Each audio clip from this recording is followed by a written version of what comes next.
Summer Institute in Digital Literacy presents Teaching About Algorithmic Personalization, presented by Renee Hobbs with Jen Robinson. Awfully long and exciting day, and this topic is so near and dear to my heart. It's very hard to figure out what could I do in 1 hour that would be useful and meaningful to you. And so I'm just going to plunge right in. I'm going to give you a kind of a big picture overview of what we're going to do, and then we'll have some fun. We'll see if we can learn as much as we can. So give me a thumbs up if you're at the path right now. I'll put that in the chat for those of you who are looking for the direct link to the chat. There it is. There's the path. So you're welcome to open up that path, and we'll go right to the section that's called the real world learning, real-time workshop. Why don't we start with the emotional check-in? Why is the topic of algorithmic personalization important to you? What do you love and hate about algorithmic personalization in entertainment, journalism, and advertising? Is personalized content better or worse than non-personalized content? Who wants to start?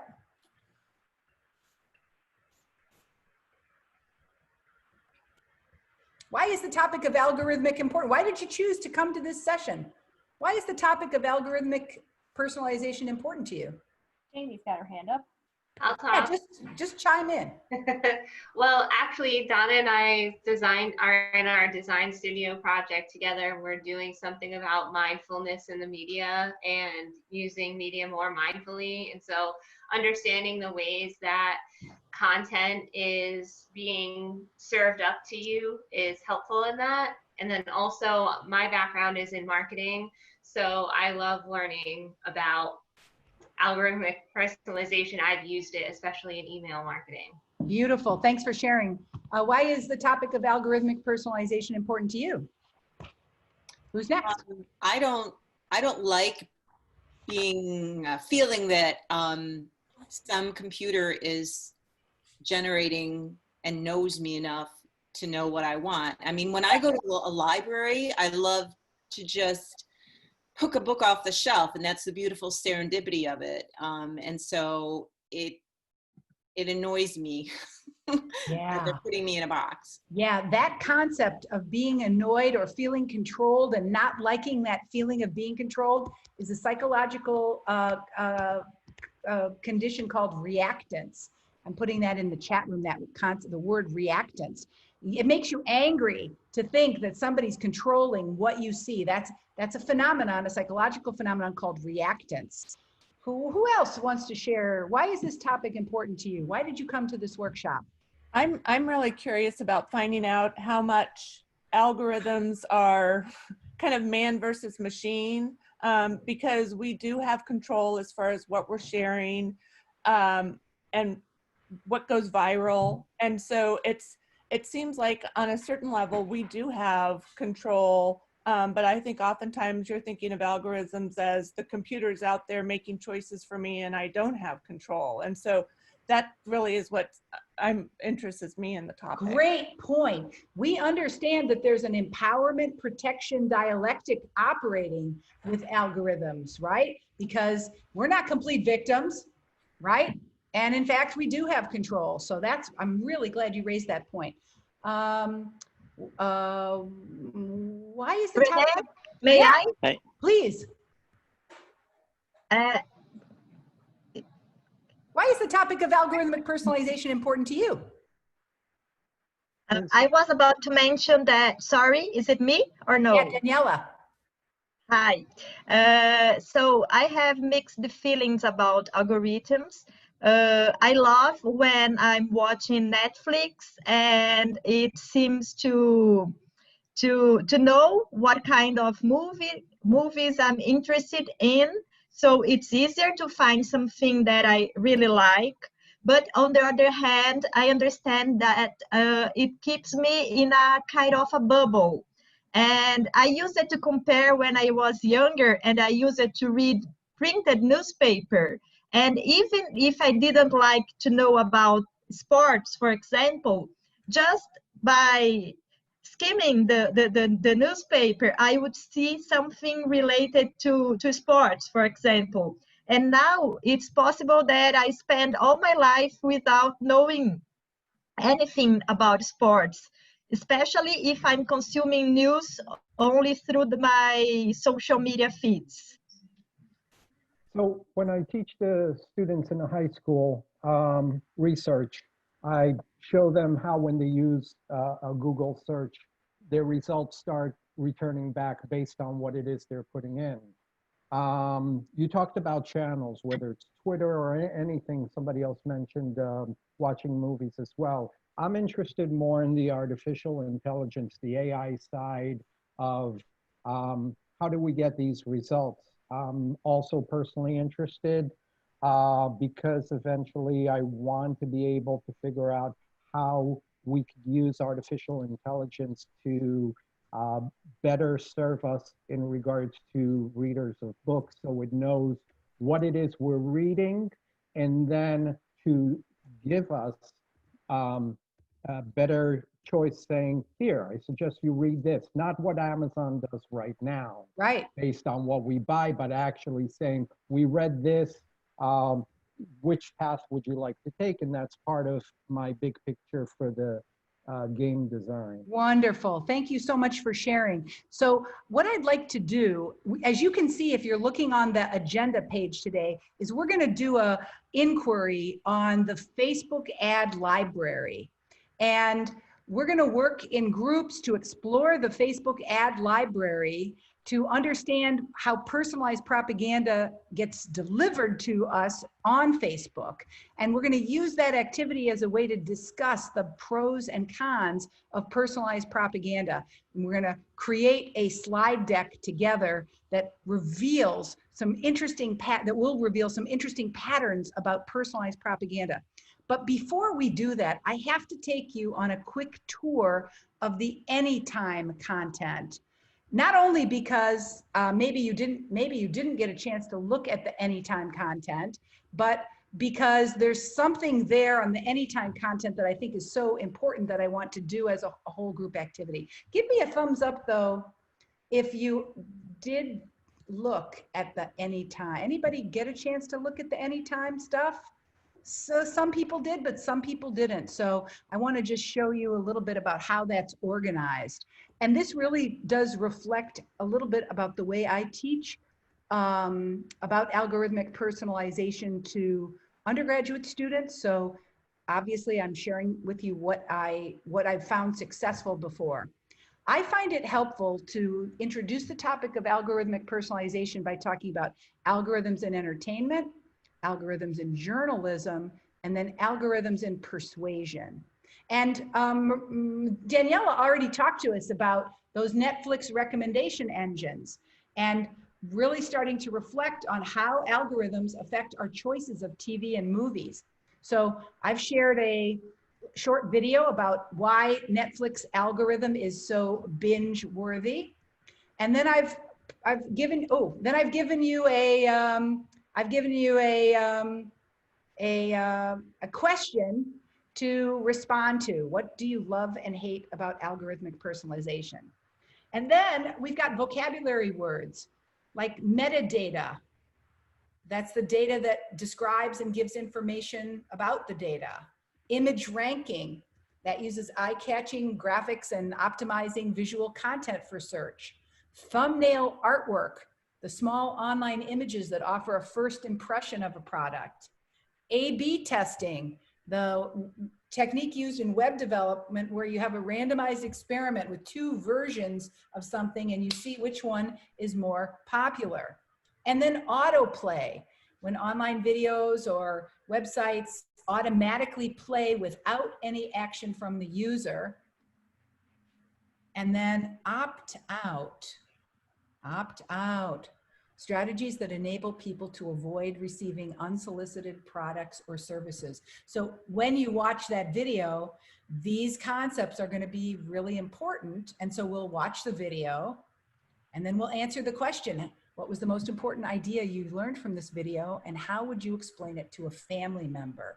This really sets the stage for people owning the idea that algorithms are shaping their entertainment choices. So then let's turn to journalism. Personalized journalism has been part of our life for a long, long time now. And it's been important because news media organizations are not making money and they need to personalize in order to survive. So we're going to take a look at the New York Times disclosures on how they personalize the news, right? The New York Times personalizes the news. And so what do you mean by personalize and how do you do it?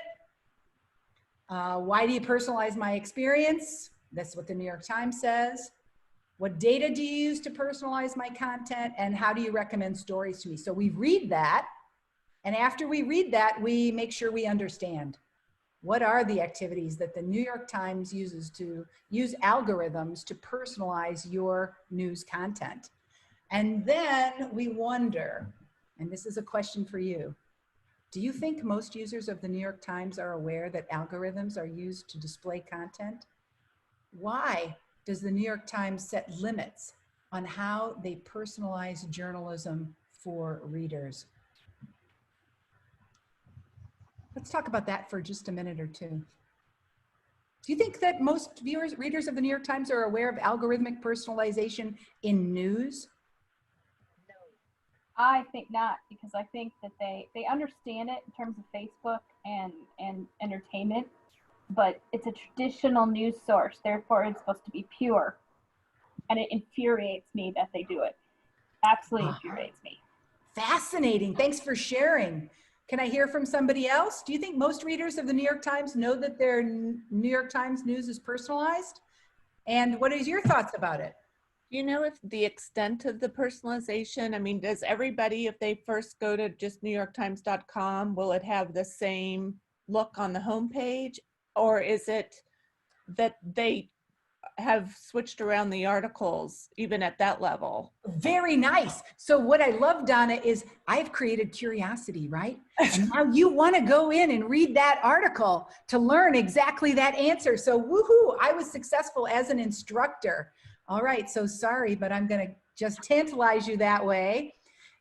For this part of the pod, we're going to end that by inviting you to reflect on what are the advantages and disadvantages of algorithmic personalization in journalism. And I think some people have already, Pam, my star student, Pamela Morris has already answered her question, and she said she was infuriated, and now we have a better understanding about why.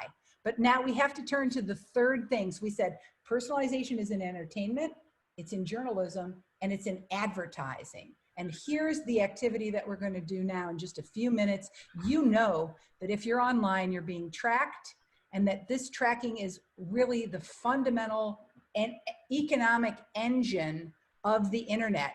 It's been 10 years since personalized persuasion was a new thing. It's not new at all, right? The shoes that follow you around the internet have been following you around the internet for a long, long time. So what we're going to do is we're going to learn about personalized persuasion from someone inside the business. We're going to watch a video made by a marketing guy, and we're going to comment on it. For this, it's a great idea to establish an account with Video Ant. Okay, and I'm going to show you how to do that. And we're going to watch this short video, how to retarget visitors and drive visitors back to your website. We're going to watch it and we're going to pause. And when we hear a memorable moment, we're going to pause and we're going to offer a comment using Video Ant. And then if we have time, we might not have time, but we'll want to look at the comments of other people. I do this with my students every week. Every week we engage in a viewing and discussion activity using Video Ant. Now, you know I'm not logged in. See how I'm not logged in? So I have to sign in to my Video Ant. I'm going to sign in with my Google. Let's see if I can choose the right account. I bet that's the one. Yep, that's the one. I sign in, I tell, now Video Ant was created by the folks at the University of Minnesota. It's a super trustworthy group. It's the single most valuable media literacy platform in my toolkit. Are you guys, Jen, will you check around and look around? Give me a thumbs up if you know what we're gonna be doing. We're gonna watch, pause, and then we're gonna annotate. Does everybody seem to understand that, Jen? I'm looking, I see some thumbs, I don't see all thumbs. So let's see, I've got about half, three-fourths. Do you want us to annotate live to go into video? I don't think, you can if you're up for it, Errol, because you're kind of an advanced learner. So you can open up your own tab if you want, or you can just watch me do it on this as a model, okay? Either way is fine. Let's watch the video. I really want you to be thinking about the ideas. And here's the way we play the game. When you want to make a comment, you holler, stop, and I stop the video, and then you say your comment and we write it in, okay? Let's go. Have you heard of the rule of 7, in which people see your name, your company brand, your product or service 7 times, and then they're much more likely to buy? Well, that is really the case. And that rule exists because marketers all over the world have noticed that the more people see your product or brand, the more likely they are to convert and buy. Hey everyone, I'm Neil Patel, and today I'm going to teach you what retargeting is and how you can leverage it.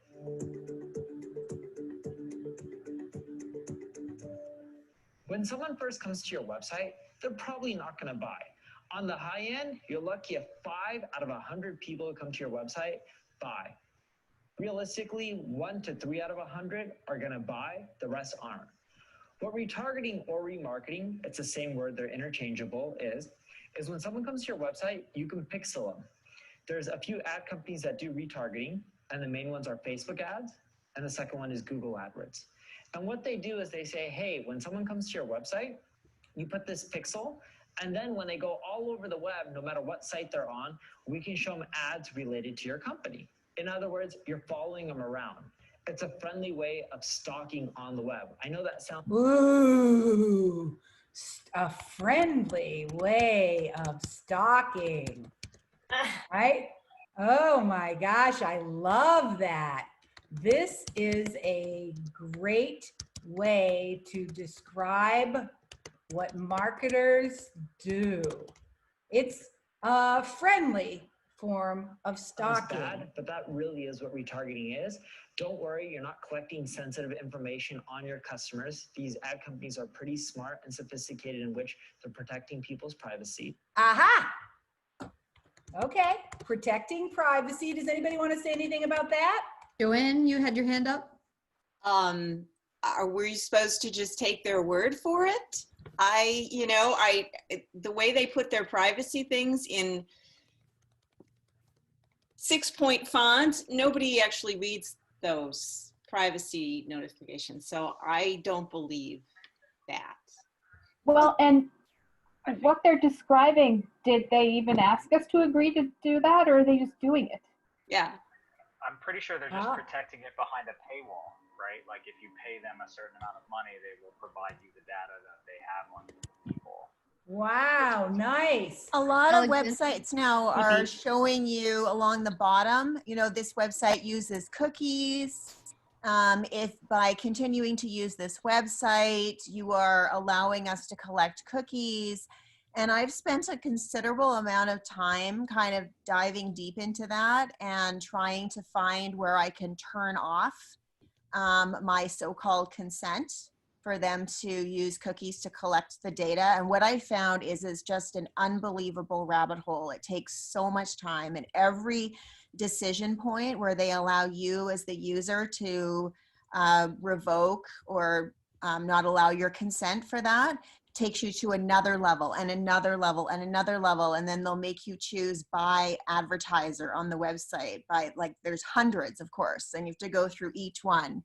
It's all designed. It's that way by design so that you are deterred from doing it. Nice. Now, so notice how we're talking back to Neil Patel. Let's keep listening. Showing them your product or service and trying to get them back to your website to buy. A great example of this is Overstock.com.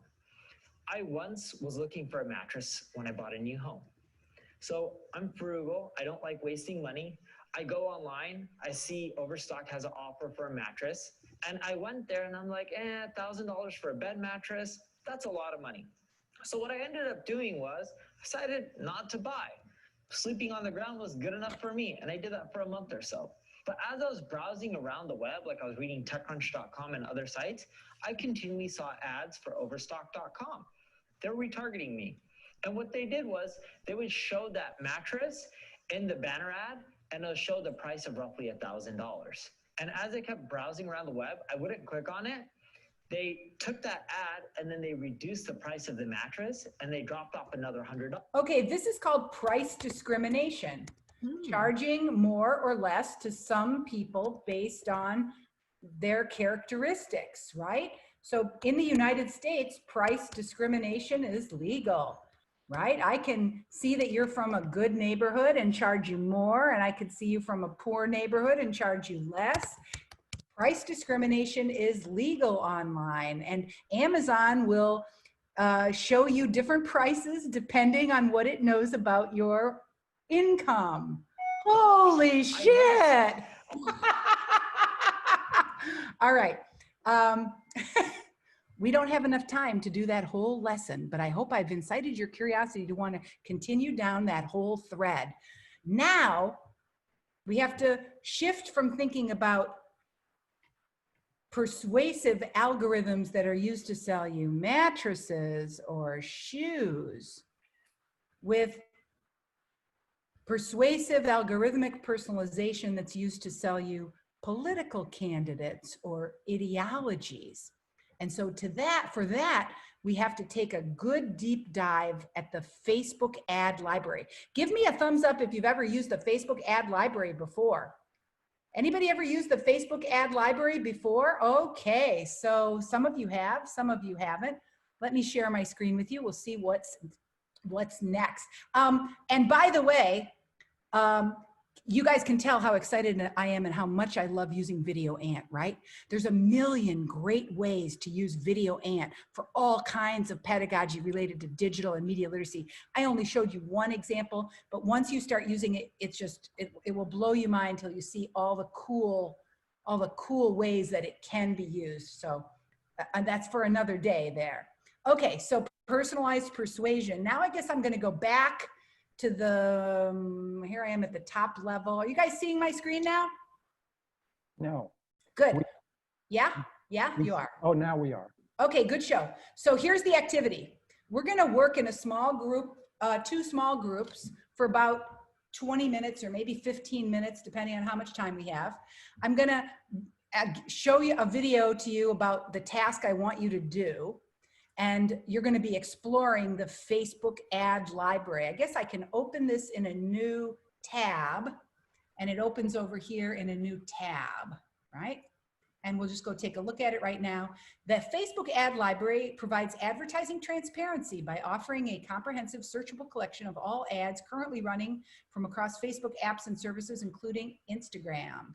You can search the ads by typing in a keyword like media literacy, digital literacy, Trump, Biden, Portland protests, or anything else. Or you can search in a million different ways as well, right? So, and you can search all over the world, Mariana. You can search in Brazil, you can search in Aruba, you can search in Australia, China, or wherever. All right, but first we have to understand the task that's at hand here. When you search around, you're going to find specific examples. And so for that, I'm going to show you a little screencast that I made that demonstrates in just 3 minutes how to get around and how to think about using the Facebook ad library. Let's take a look. Okay, here I am at the Facebook. Oh, sorry. I wanted to make that bigger, but that didn't work. Let me try that and that. Okay, here I am at the Facebook ad library, and I'm looking at another example of political propaganda. Using the ad library, I can search for all kinds of advertising that's on Facebook. Let's take a look at this one from Donald J. Trump.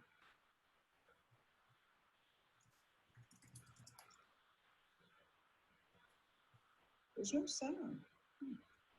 Do you trust the Mainstream media, yes or no? Yes or no? Answer now. And it wants me to sign up here.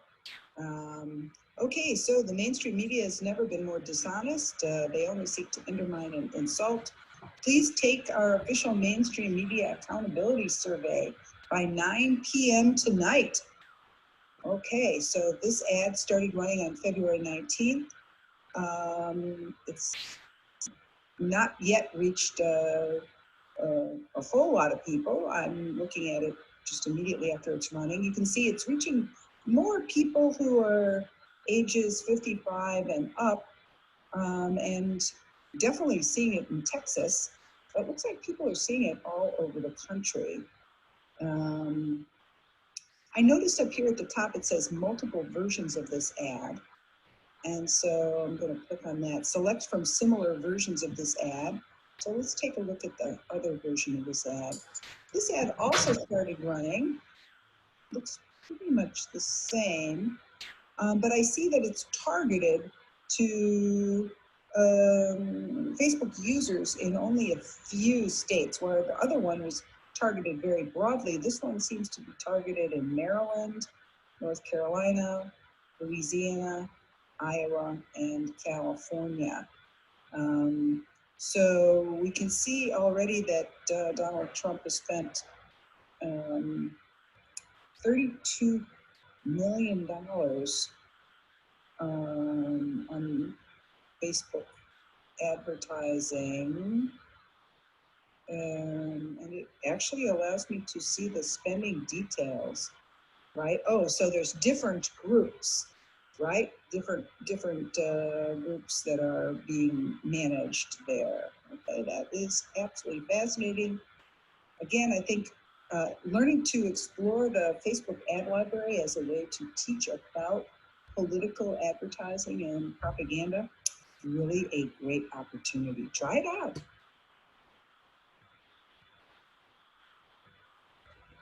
Okay.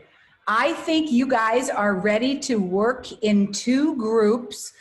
You're going to each independently work for a little while to explore the library.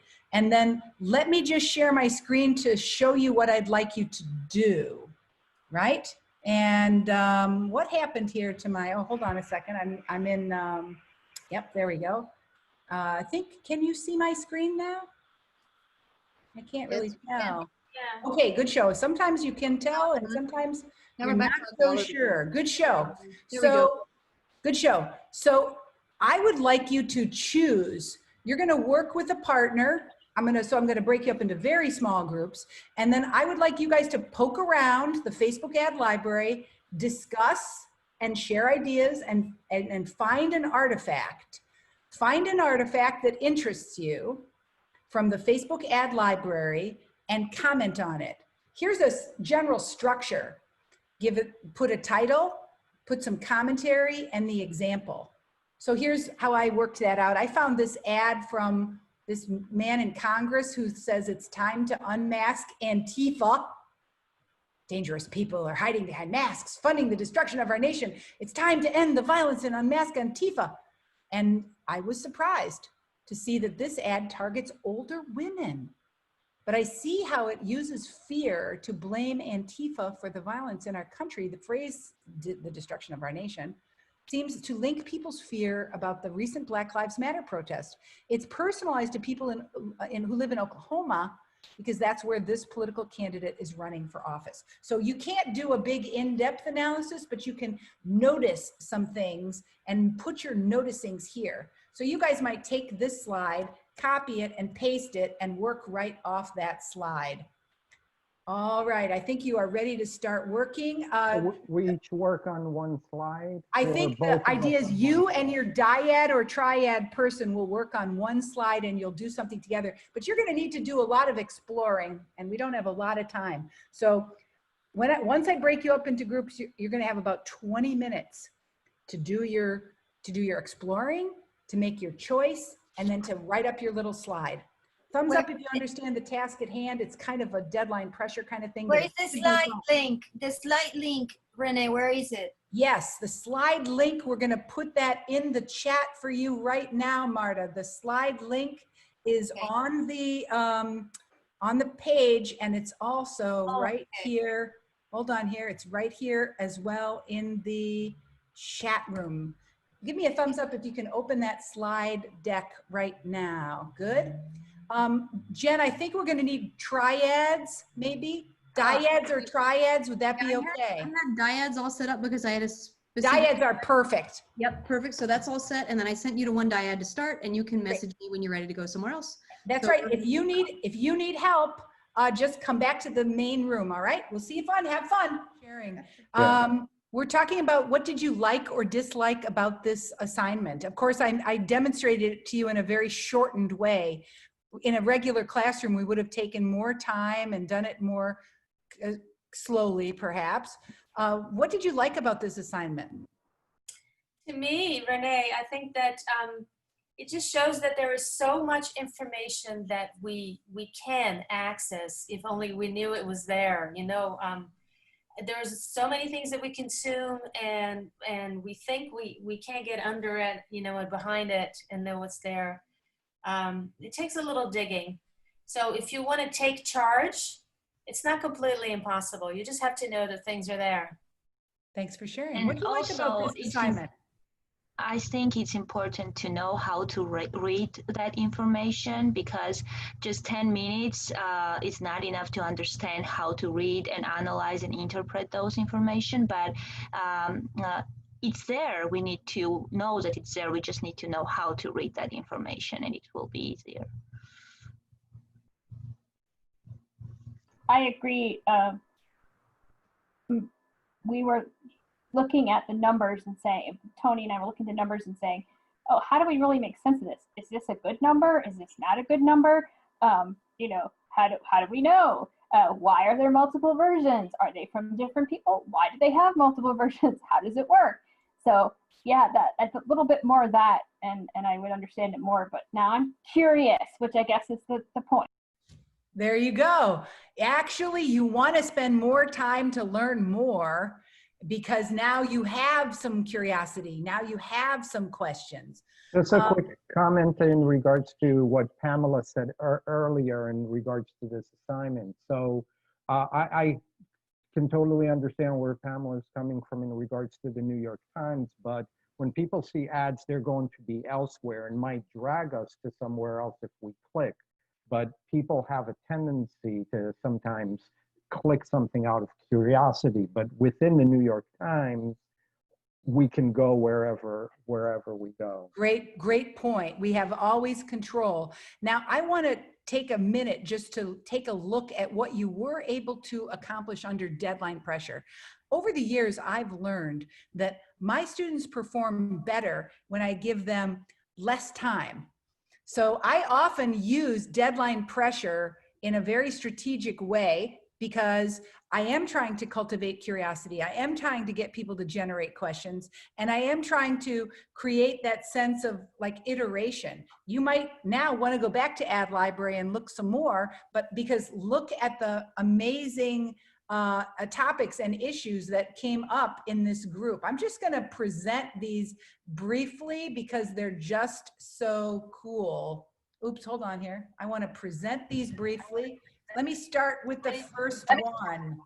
Fearless Patriot masks. The promo code is Trump 2020. It makes it clear that wearing the mask is a political statement and endorses a candidate 10% off.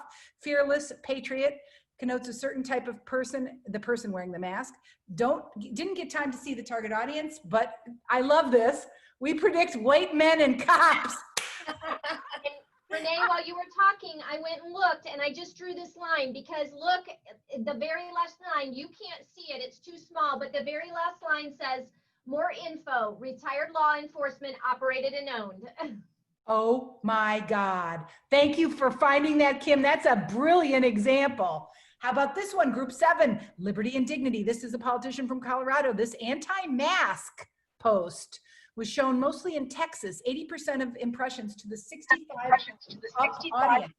The ad points to an op-ed in a conservative paper. He's playing the individual liberty card, which is a theme that really rallies the voters in that particular region and age bracket. We think this is probably why he focused on Texas. In the article, he claims that there is scientific data against the efficacy of masks without backing it up by any evidence. What a rhetorical analysis. This is beautiful. Holy shit.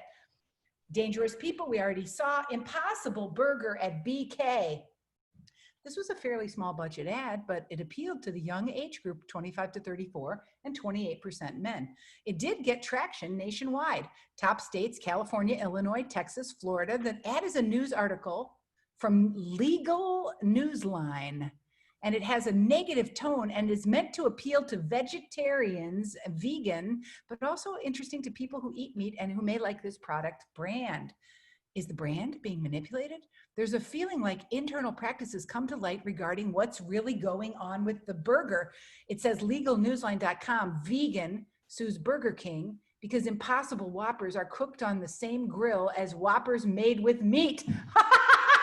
Oh, a fake controversy as a marketing ploy. Wow, the PR people are at it again. Next one, human trafficking. We chose this ad, which was sent nationwide, but the heaviest viewing was California, Texas, New York, and Florida, which are entry points for victims being brought into the US. Almost no one over age 35 was targeted, as the audience is victims. And I guess no old people are trafficked. The text could be any audience, so interesting that it was only for under age 35. Only women were shown, but males are trafficked too.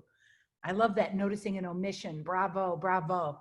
The ad is specifically targeted Backpage, which is the website where these ads are placed. So they are blaming that site for enabling trafficking. What a great choice. Fascinating. This is an example of positive propaganda, right? This is propaganda for a good cause. And that is important to recognize, that algorithms can bring us beneficial propaganda too. Bernie Sanders election. This ad ran varying times with focuses in differing areas of the US, every time targeting 25 to 34.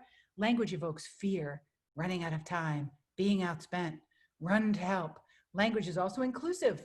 It'll take us, it'll all of us, makes people feel included and needed, makes people feel like their effort makes something happen. Boy, look at you, right? Look at how young the targeting is there. Teenagers, young people, they're not targeting old people. And it looks like mostly in California. That is so fascinating. Brazil's in the house. Yay. Brazil's in the house. Bolsonaro takes credit for Basic Sanitation Bill. This ad appears to attribute the improvement of basic sanitation to Bolsonaro, even though he publicly opposed this. The ad targeted specifically Sao Paulo, 99%, and largely older populations. Seems to be highlighting a good thing he did to distract from the other scandals. Wow, powerful. Joe Biden. Women between the ages of 25 and 54 targeted and saw this ad, except the 35 to 44 age group, but look, some good data analysis here. Texas, New York, Washington. The ad was placed by the Biden Victory Fund and includes address. The ad was only up for 3 days, perhaps as a response to Trump's appointment of Crony as new Postmaster General. Includes an invitation. I love that. Kairos. This ad worked for a moment in time when that discourse was happening, and then it's not used anymore. Kairos. Rhetorical use of time and context. Includes an invitation to sign a petition on the Joe Biden campaign website. Oh, which then may have solicited a contribution to the campaign. That's nice. So it's an ad that's designed to get people to make a contribution. Multiple versions of the ad where there were other versions targeted to men or younger people or older people. Great job and an interesting choice of ad. Okay, so why don't you give yourself a round of applause for participating in the algorithmic personalization. If you scroll down to the very, very bottom of this page, you'll see there's a discussion question, and I hope you get 5 minutes or so to answer that. The question says something like, how could you adapt or modify this set of learning experiences to meet the needs of your students? That's the power of the Summer Institute in Digital Literacy. We take the ideas we encounter in the workshops and the conversations, and we think about, what would we do? How could we adapt them? How could we use them? That's why we share. That's why we learn from each other. So have fun tonight. I hope you come to see Frank Romanelli at the concert. See you later. Bye-bye.